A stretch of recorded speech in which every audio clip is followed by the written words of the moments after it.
Hello everyone, welcome back. Study ম্যাথমেটিক্সে প্রত্যেকে স্বাগত জানিয়ে ক্লাস 6 থেকে chapter 6 page number 84 video part number আজকে 27 করব। আজকে আমরা নিজে করি 6.4 থেকে 2 দাগের অঙ্কটি করব। 9টি সিদ্ধ ডিম আছে, প্রত্যেকে অর্থাৎ একজন করে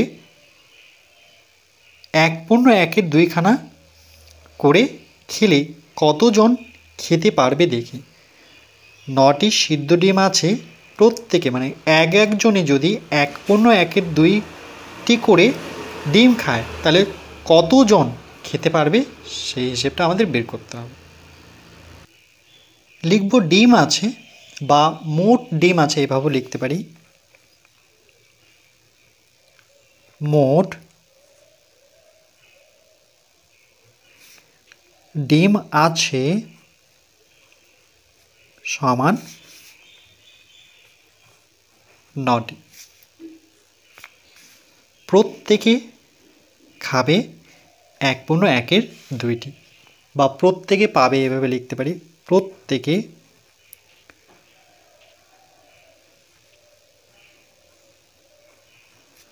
প্রত্যেকে পাবে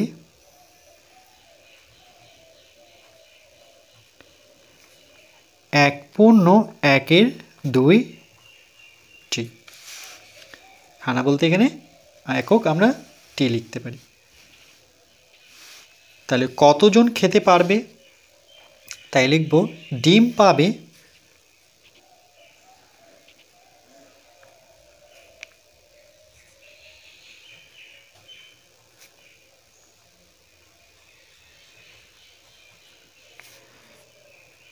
পাবে সমান মোট ডিম কটি ছিল 9টি।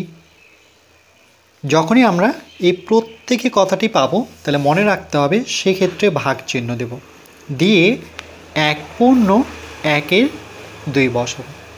এই প্রত্যেকে থাকলেই বুঝে নিতে হবে আমাদের ভাগ করতে হবে। তাহলে মোট ডিমের সংখ্যা প্রথমে বসাবো, তারপরে আমরা ভাগ চিহ্ন দিয়ে 1/1 2 বসাবো। তাহলে 9 ভাগ, প্রথমে এই মিশ্র ভগ্নাংশটিকে আমরা অপ্রকৃত ভগ্নাংশে নিয়ে আসব। কি করে নিয়ে আসব? 2 দিয়ে 1কে গুণ করব, 1-এর সাথে যোগ করব। তাহলে 2 অক্ষ 2, 2 আর 1-এ যোগ করলে পরে 3, 3/2। কি করে নিয়ে আসলাম? 1/1 2কে আমরা ভাঙলে পরে পাবো নিচে যেটা আছে অর্থাৎ হর যেটি আছে সেটি লিখব 2।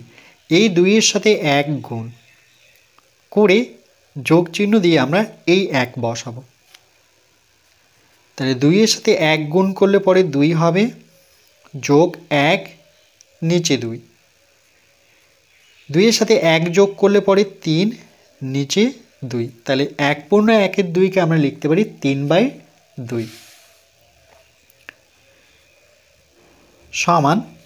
ভাগ চিহ্নকে যখন আমরা গুণে প্রকাশ করব তখন এই ভগ্নাংশটি উল্টে যাবে, অর্থাৎ এই হর যে 2 আছে সেটি লবের জায়গায় বসবে, লব হরের জায়গায় চলে আসবে।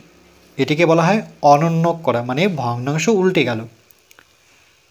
সমান।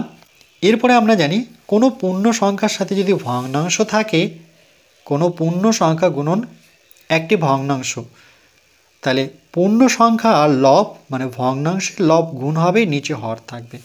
তাহলে এই নিয়ম অনুযায়ী পূর্ণ সংখ্যা এখানে 9 আর ভগ্নাংশের লব হচ্ছে 2, হর হচ্ছে 3। 3-এর ঘরে নামতে 3 অক্ষ 3, 3-এর ঘরে নামতে 3 ত্রিকে 9। মনে রাখবে একই ঘরের নামতা পড়ে দুজনকে কাটতে হয়। 1 লেখা না লেখা সমান, তাহলে 3 গুণন 2। তাহলে 3 আর 2-এর গুণফল কত? 3 দুগুণে 6। একক দেব টি, কারণ ডিম যেহেতু বের করছে, ডিমের সংখ্যা। তাহলে আমরা লিখব এখানে কতজন খেতে পারবে। তাহলে এরকম না, এখানে ডিম পাবে, সরি এখানে পাবে, এখানে জন একক হবে, টি নয়, এটি হচ্ছে জন। তাহলে এরকম কতজন পাবে?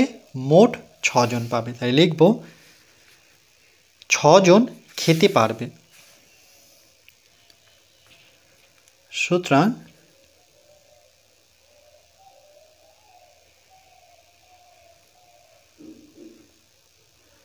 6 জন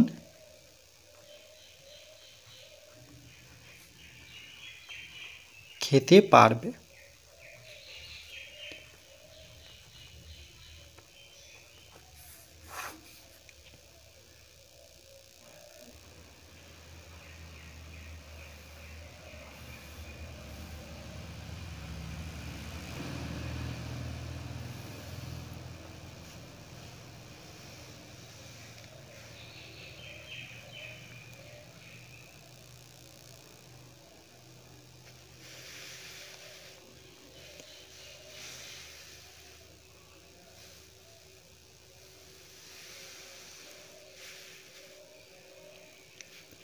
এরপর পরবর্তী পার্ট নাম্বার 28-এ ম্যাথ নং আমরা 3 করব।